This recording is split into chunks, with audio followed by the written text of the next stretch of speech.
बात करना चाहूंगी धर्मेंद्र जिंदल से, जो कि भिवानी विधानसभा संयोजक के बूथ सशक्तिकरण से जुड़े हुए हैं। धर्मेंद्र जी, बूथ को लेकर और युवाओं को लेकर इस वक्त भिवानी में क्या स्थिति देख रहे हैं? आपका बहुत बहुत धन्यवाद। सबसे पहले मैं इंडिया न्यूज़ के दर्शकों को आज़ादी का अमृतकाल चल रहा है तो स्वतंत्रता दिवस की अग्रिम शुभकामनाएं देना चाहता हूं। बहुत बहुत धन्यवाद। देखिए, राजनीति क्षेत्र में युवाओं का एक विशेष योगदान हमेशा से रहा है। मैं अगर मानता हूं कि अगर समाज में बहुत बड़े बदलाव हुए हैं तो वो युवाओं के द्वारा किए गए हैं। भारतीय इतिहास में चले तो एक आक्रांता का जो शासन था धनानंद का, उसको उखाड़ने का काम चंद्रगुप्त मौर्य ने किया था, वो युवा ही था।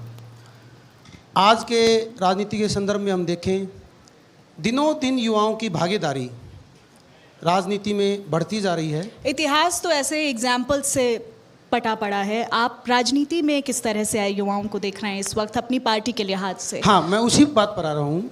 आपका शुभ नाम? सोनल। सोनल जी, मैं उसी बात पर आ रहा हूँ। भारतीय जनता पार्टी का जो स्थापना हुई उसके बाद से लेकर आज तक युवाओं को बढ़ाने का काम भारतीय जनता पार्टी ने हमेशा किया। हमारी पार्टी ने एक नारा भी दिया, 10 एक बूथ 10 यूथ। जैसे मैं अभी बूथ संरचना देख रहा हूँ तो बूथ संरचना से लेकर आगे तक हमारी पार्टी युवाओं को बढ़ाने का काम कर रही है। युवाओं के लिए विशेष योजनाएं आप देखेंगे। हमारी भारतीय जनता पार्टी भारतीय राजनीति की पहली ऐसी पार्टी है जिन्होंने एक उम्र का मापदंड स्थापित किया है राजनीति में कि इस उम्र के बाद हमारे नेताओं को राजनीति से संन्यास लेना चाहिए या वो सक्रिय राजनीति की बजाय मार्गदर्शन में हमारी पार्टी में रहें। ठीक है, वो सीधा साधा एक उदाहरण है भारतीय राजनीति में जो आज तक किसी दल ने नहीं दिया है कि जो युवाओं को आगे आने के लिए प्रेरित करता है।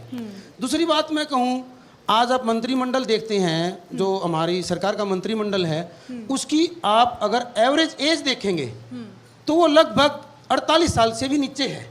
ठीक है, ये एक बहुत स्पष्ट उदाहरण है कि भारतीय जनता पार्टी सरकार युवाओं को कैसे बढ़ावा देती है। ठीक है, धीरज जी से मैं जवाब ले लेती हूँ। धीरज जी, जो भारतीय जनता पार्टी है वो काफ़ी बढ़ावा दे रही है युवाओं को। आप चूंकि युवा कांग्रेस से जुड़े हुए हैं, किस तरह से देख रहे हैं आपकी पार्टी में युवाओं की स्थिति को आप? देखिए, सबसे पहले तो इंडिया न्यूज़ हरियाणा का मैं बहुत बहुत धन्यवाद करता हूं कि इस मंच पर आज आपने मुझे आमंत्रित किया। आपको बहुत धन्यवाद। और जहां तक बात है युवाओं की, इस देश के अंदर मेरे ख्याल से सबसे बड़ी पार्टी है कांग्रेस पार्टी, जिसके अंदर युवाओं के भागीदारी, जिसकी मेंबरशिप। हमारा एक प्रोसेस है, चुनावी प्रोसेस। चुनाव लड़ो और राजनीति के अंदर आओ। जो आम घरों के बच्चे भी जो हैं, आम घरों के लड़के हैं, किसान परिवार के लड़के हैं, जमींदार परिवार के लड़के हैं, उनको मौका देती है कांग्रेस पार्टी। राहुल जी, आज विश्व के अंदर मेरे ख्याल से सबसे बड़ा संगठन है युवा कांग्रेस, जो युवाओं का अग्रणी संगठन है। युवाओं को चुनाव के अंदर बाकायदा मैं आगामी चुनावों में कैसी भूमिका देख रहे हैं आप? देखिए, हमारा पीछे रायपुर के अंदर अधिवेशन हुआ पार्टी का।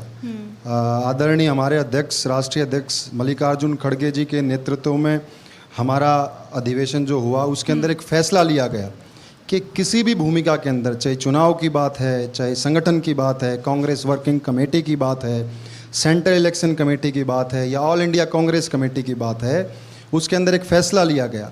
आदरणीय मल्लिकार्जुन खड़गे जी ने, तमाम देश के बड़े वरिष्ठ नेताओं ने एक फैसला लिया कि पार्टी के अंदर 50-50 अंडर 50% भूमिका 50 साल से नीचे के लोगों की रहेगी, 50% भूमिका युवाओं की रहेगी, चाहे वो किसी भी वर्ग से हैं, दलित हैं, ओबीसी हैं, जनरल हैं, महिलाएं हैं, किसी न किसी तौर पर युवाओं की। इनेलो की सिचुएशन भी जान लेते हैं। अनिल जी हमारे साथ जुड़े हुए हैं, शहरी अध्यक्ष हैं इनेलो के। इनेलो पार्टी और युवाओं का जो प्रतिनिधित्व है, किस तरह से आगामी चुनाव में देख रहे हैं आप इन सब? पहले तो मैं इंडिया न्यूज़ हरियाणा का और सभी दर्शकों का तहे दिल से धन्यवाद करता हूं और आपका भी आभार व्यक्त करता हूं कि आपने हमें बुलाया। जहां तक युवा की बात है, जवान के धनी आदरणीय चौधरी अभय सिंह चौटाला जी ने पहले ही घोषणा कर रखी है कि जब भी हरियाणा प्रदेश में चुनाव होंगे तो 50% युवाओं को भागीदारी दी जाएगी। और अतीत में भी जो हमारी पार्टी ने कहा है उसको 100% पूरा करने का काम किया। ये जो मेरे साथी कांग्रेस वाले हैं, बीजेपी वाले हैं, ये एक बूथ 10 यूथ की बात करते हैं, ये अनेकों तरह के ड्रामे करने की बात करते हैं, लेकिन जब धरातल पर इनकी कोई बात आती है तो ये कांग्रेस वाले पिछले दिनों नौकरियां बेचते हुए, प्लाट बेचते हुए थकते नहीं थे, और आज मौजूदा सरकार में बीजेपी वाले ये 10 यूथ बूथ की बात तो करते हैं। अगर किसी युवा को किसी बात की तकलीफ है तो उसको डंडे खाने पड़ते हैं, उसको धरने देने पड़ते हैं। लेकिन आप लोग भी तो सारे बड़े वायदे ओम प्रकाश चौटाला अभी- साहब से ही करवा रहे हैं। अभी मेरा साथी अनिल जी ने बीजेपी बोला है, वाले बोलने में मैं माहिर उदाहरण हैं, देता बीजेपी हूं वाले थोड़ा सा। बोलने में माहिर हैं। मैं इनको कहना चाहूंगा कि अगर- 2 एक मिनट मिनट शांति सुन लेते हैं, रखें, सुन लेते हैं। शांति रखें। आप किसी बात का जवाब अगर देने में सक्षम है तो सुनने में भी सक्षम रहें। हाँ जी ठीक है, मैडम। आप हाँ जी मैडम बताइए। आप भी तो सारे वायदे ओम प्रकाश चौटाला साहब से ही करवा रहे हैं। आपके भी कोई यूथ जो है नजर नहीं आ रहा है पार्टी में अभी तक। बहुत अच्छी बात है। ऐसा है मैडम, कई बार जो है मैंने आपको पहले भी कभी आपने मेरा इंटरव्यू सुना होगा और मैंने अब भी कहा है कि यहाँ थोड़ा सा खरीद फरोख्त का मामला है। ये बीजेपी वाले तो इतने होशियार निकले कि हमारे ही कुछ परिवार के लोगों को भी खरीद कर ले गए। इनको युवाओं से कोई मतलब नहीं, ये सत्ता सुख भोगना चाहते हैं। अच्छा। जिन बीजेपी वालों बड़ों ने इस मुकाम तक बीजेपी को लाया, मेरा साथी बड़े खुशी होकर बता रहे थे कि हमने सबको खुडे लाइन लगा दिया। हम एक मिनट मैडम, एक मिनट, मेरी बात पूरी होने दें। सभी को खुडे लाइन लगा, इन्होंने अपने आप माना है। बहुत सीमित है, कोई बात नहीं, कोई बात नहीं मैडम, सिर्फ सोनल जी, इन्होंने अपने आप ये माना है आरोप कि प्रत्यारोप की राजनीति है। बड़ों को खुडे लाइन लगा के लेकिन युवा मैं को आपको बटवाने में आके हैं। मैं डाटाबेस पे बात सुख करता भोगेंगे। हूँ, युवाओं का मुद्दा है, डाटाबेस पर मैं बात करना चाहूँगा। जब चौटाला साहब का शासन था 15,000 युवाओं को सिर्फ नौकरी मिली 5 साल के शासन में। You can check it on everywhere. जब हुड्डा साहब का शासन रहा, हुड्डा साहब बोलूँगा क्योंकि कांग्रेस तो कुछ है ही नहीं, कहीं किरण चौधरी मैडम है, चलो कहीं इसका जवाब भी लेंगे। यस उसी का बात हुआ। उसमें लगभग 65,000 नौकरियां इन्होंने दी जो एक क्षेत्र तक सीमित रही। सिर्फ एक क्षेत्र था, ओल्ड रोहतक डिस्ट्रिक्ट हम उसको बोल सकते हैं, जिसमें सोनीपत और अपना ये झज्जर एरिया आ जाता है, वहाँ तक सीमित रही। भिवानी के किसी युवा को नौकरी नहीं मिली होगी। अब मैं भाजपा सरकार पर आता हूँ, यहाँ इतने युवा बैठे हैं, 1,40,000 नौकरी भाजपा सरकार ने दी है, वो सारे युवा लगे हैं। किसी के घर से 1 रुपया लगाओ तो उठ के बता दो। ये भाजपा सरकार का युवाओं के प्रति दृष्टिकोण है। और आने वाले 1 साल में आने वाले एक मिनट नहीं देखो, बात तो ये भी वाजिब है भाई, बुढ़े कद लगेंगे। Yes, भाई yes. युवा ही नौकरी करेंगे। मैं युवाओं को, बुढ़ हो गए तो रिटायरमेंट का टाइम आ लिया। मैं युवाओं को बढ़ाने की बात ही कर रहा हूं आपको। मैं युवाओं को बढ़ाने की बात कर रहा हूं। आने वाले 1 साल में हरियाणा सरकार में 1 लाख नौकरियां और सृजित की जा रही हैं, जिनकी भर्ती 36,000 नौकरियों की भर्ती स्टार्ट हो रही है। जो युवा, आप शायद दिल्ली एनसीआर में रहती होंगी, आप जाएंगे कोचिंग सेंटर में, पहले हरियाणा के युवा वो आपको नहीं मिलेंगे। क्यों? रुपये दिए नौकरी लगी। अब एनसीआर के जितने कोचिंग सेंटर है सारे हरियाणा के युवाओं से भरे हैं जो कोचिंग लेते हैं और नौकरी लगते हैं। लेकिन ये हमारी नौकरी की पारदर्शिता है। सवाल तो साहब ये भी वाजिब है ना। अब मैं सवाल तो ये भी वाजिब है ना, अगर कोचिंग सेंटर्स की जरूरत पड़ी तो फिर शिक्षा पर कितना अब उसी काम बात हुआ? पर आ रहा हूं मैं, क्योंकि उसी बहुत सारे लोगों का कहना है कोचिंग सेंटर्स की जरूरत अब क्यों मैं पड़ी? उसी बात पर आ रहा हूं। स्कूल और कॉलेजेस अगर अच्छा काम सोनल जी, मैं अब आपके सवाल के लिए मैं यहाँ बैठी हूँ, प्लीज। सोनल जी, मैं उसी बात पर आ रहा हूँ।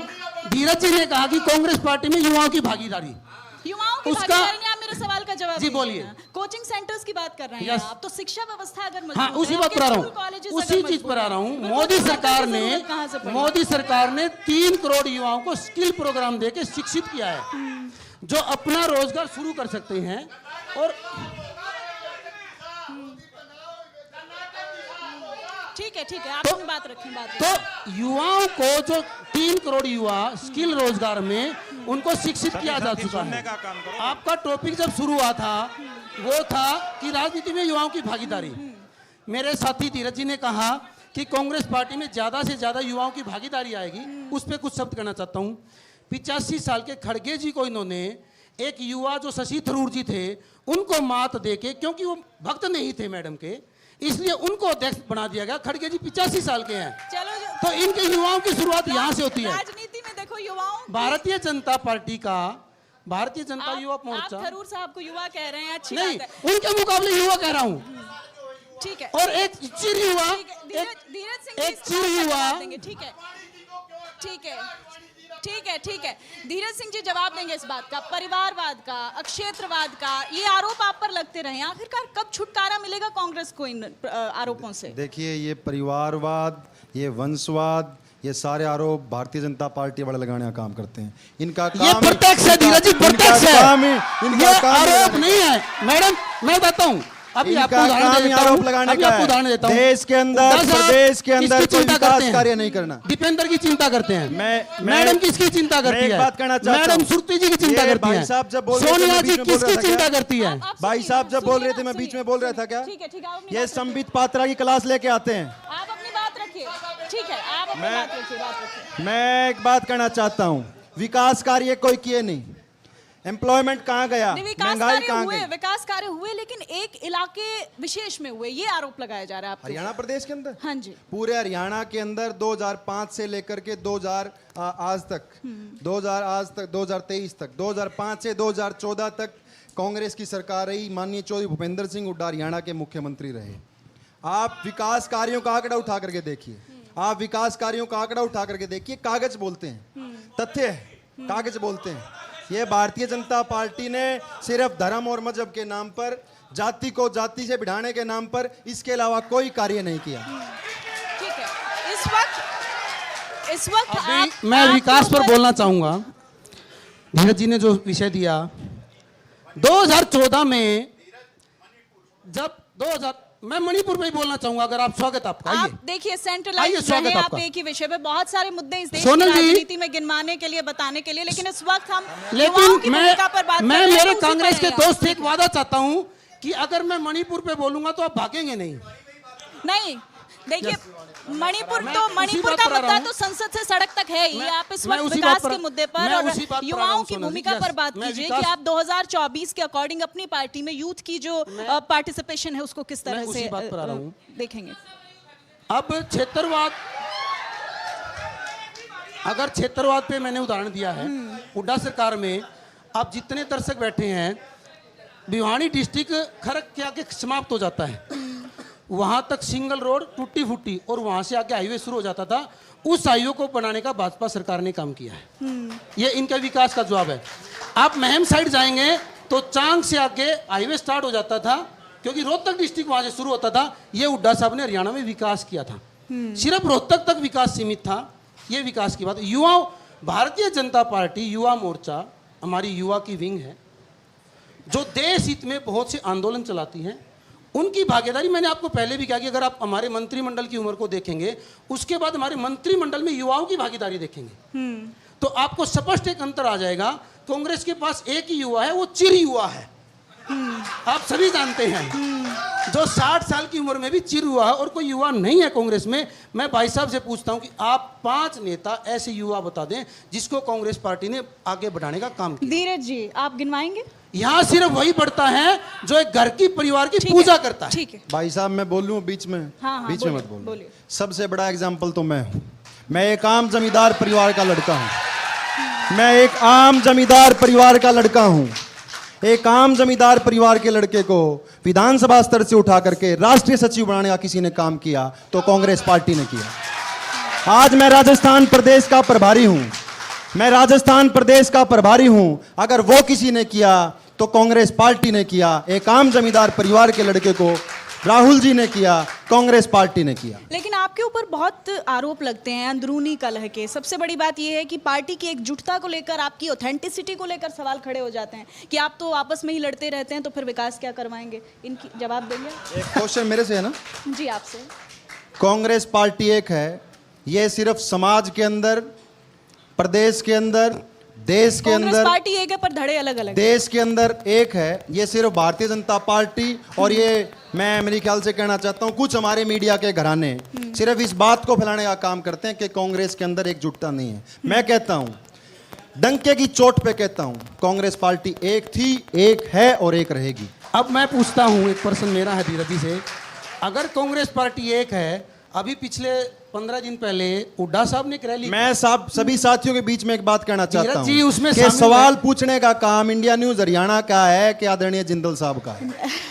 नहीं, नहीं, सवाल पूछने का नहीं, देखिए सवाल विपक्ष पूछता है आपस में बहस सरकारों चल रही से, है ना, आपस में बहस चल सरकारों रही से है, तो सवाल आपके पक्ष विपक्ष के पूछता सवालों है, का जवाब जनता तो देंगे पूछती ना है, यहाँ। मीडिया पूछती आप है। अपनी पार्टी के सवाल representative कौन बैठे पूछता हैं, ये है? भी अपनी पार्टी सवाल के सवाल representative विपक्ष है ना। सवाल विपक्ष पूछता है, सवाल जनता चलो, पूछती है, सवाल नहीं, चलो, सरकार पूछ रही मैं ही है, आपसे पूछ रही सरकार हूँ, के चलो, लोग ठीक पूछ है, रहे हैं। ठीक है, ठीक है, ये सवाल मैं आपसे पूछती हूँ। इस वक्त इन्होंने बोला है कि रैली में कुछ लोग शामिल नहीं थे, हालांकि उसके बाद जो है उसके बाद Wording में भी शामिल नहीं थे। मैडम, clarifications भी आए उस विषय पर। किसी की रैली का नहीं, विषय विकास का, हरियाणा का सत्यानाश कर रखा है, आप उस पर जिक्र करो। हाँ, हरियाणा आप उस पर नहीं, जिक्र ही चलिए, क्यों कर ठीक रहे है, हो? ठीक है, बात यहाँ एकजुटता की हो रही है ना, बात एकजुटता की हो रही है, उस पर जवाब लेंगे, ठीक है। हरियाणा का मैं सत्यानाश हरियाणा कर दिया के इन्होंने। विकास पर मैडम मैं बताऊं आपको, मैं रैली के ऊपर जवाब दूं?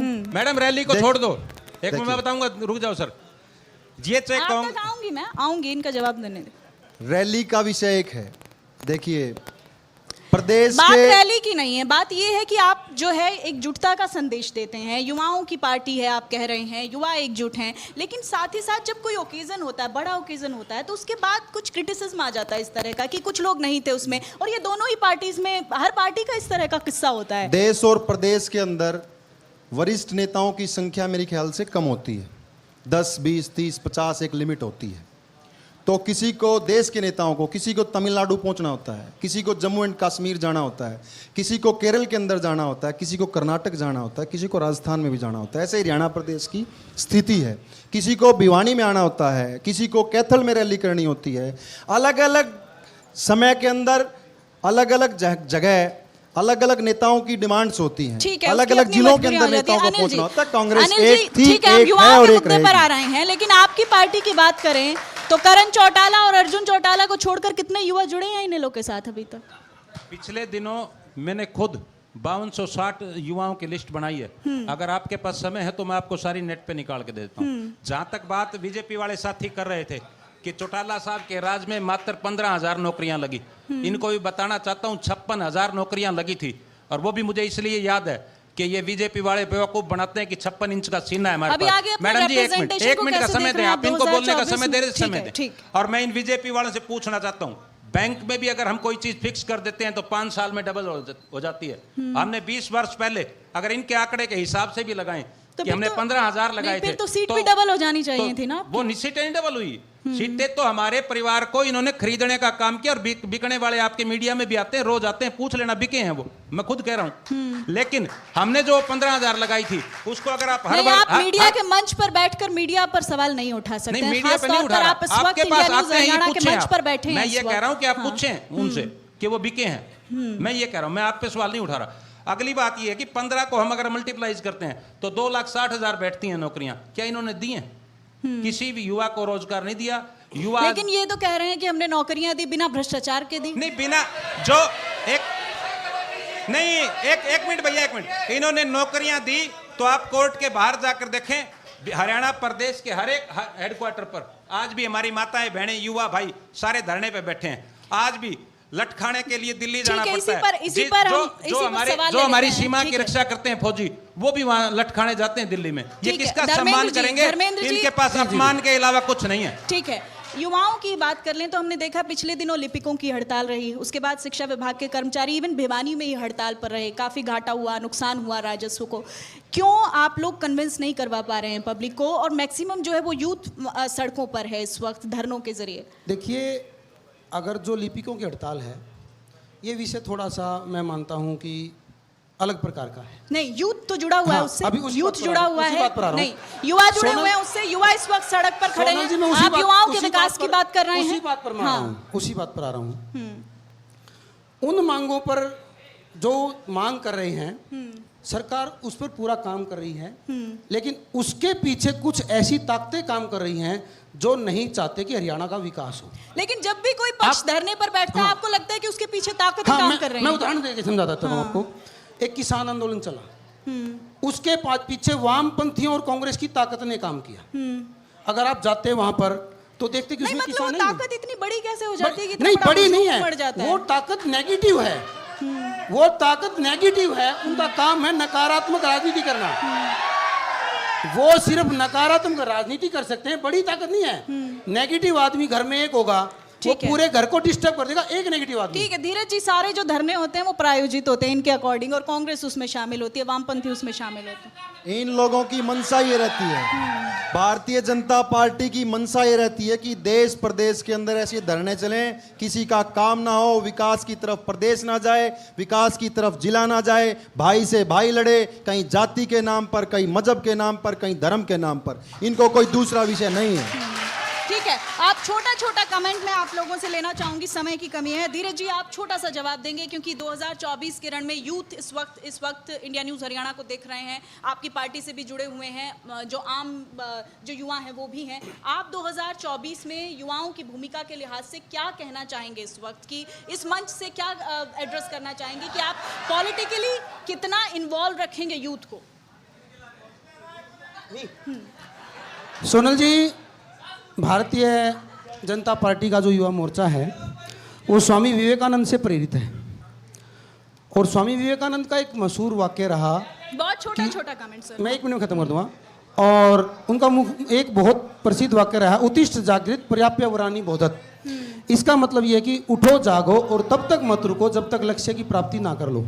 इसमें मैं आगे जोड़ूंगा, मैं संघ की शाखा में जाता हूँ और हमारी शाखा में हम प्रार्थना करते हैं, तो उसमें एक वाक्य है, परम वैभवी तुम्हें तत्व राष्ट्रम, कि हे राष्ट्र जब तक तुझे हम परम वैभव पर नहीं ले जाएंगे हम चैन से नहीं बैठेंगे।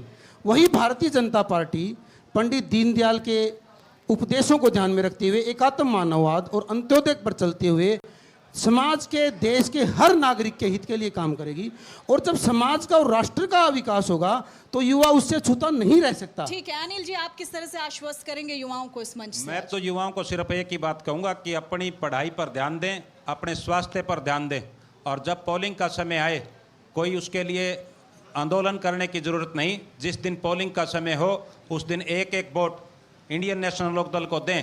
प्रत्येक घर से युवा नौकरी लगेगा, और ये जो लोग आज भ्रष्टाचार में लिप्त हैं और ये जो विकास में चारों खाने चित हैं, सुप्रीम कोर्ट का एक निर्देश है कि कोई रोड बनेगा वो रोड पाड़ के बनाया जाएगा। ये विषय से बाहर की बात है मैडम, सिर्फ एक सेकंड में खत्म करूंगा। इतने ऊंचे उठाकर लारू रोड से लेकर रोहतक रोड से मिलाने का काम किया, कोई शिवर नहीं है, 1.5 फुट ऊंचा उठा दिया, भिवानी का सत्यानाश कर रहे हैं। मैं युवा से कहूंगा कि अपनी जब भी इनकी मीटिंग हो इसको आवाज उठाएं, सुप्रीम कोर्ट के आदेश को मान लो। के लिहाज से 2024 के लिहाज से आप क्या आज यूथ को कहना चाहेंगे, किस तरह से 2024 का इन्वॉल्वमेंट देख रहे हैं आप? लोकतंत्र के अंदर आम जन को संदेश बुलेट से नहीं देना होता, भारतीय जनता पार्टी वाले बुलेट से संदेश देते हैं। मैं आपसे एक निवेदन और एक अपील करना चाहता हूं कि बैलेट से संदेश देना, इस सरकार को उखाड़ करके फेंकना है, इस सरकार को उखाड़ करके फेंकना, एक सुशासन को स्थापित करना है। ठीक है, सुशासन को स्थापित कैसे करेंगे? कांग्रेस पार्टी की सरकार को हरियाणा प्रदेश के अंदर ला करके। तो कांग्रेस पार्टी और इनेलो से हमारे साथ जो हैं प्रतिनिधि जुड़े और अपने अपने वायदे किए, अपनी अपनी बात कही, लेकिन सबसे बड़ी जो चोट है वो वोट की चोट है। युवा कहां बटन दबाते हैं और कैसे अपना भविष्य तय करते हैं प्रदेश में, ये इस वक्त युवाओं के हाथ में है। 2024 का रण दूर नहीं है, युवा तय करेंगे कि वो क्या चाहते हैं, किस पार्टी की सरकार चाहते हैं। फिलहाल इस सत्र में मेरे साथ इतना ही, एक छोटे से ब्रेक के लिए यहाँ पर रुकेंगे, फौरन अगले सत्र में शामिल होंगे।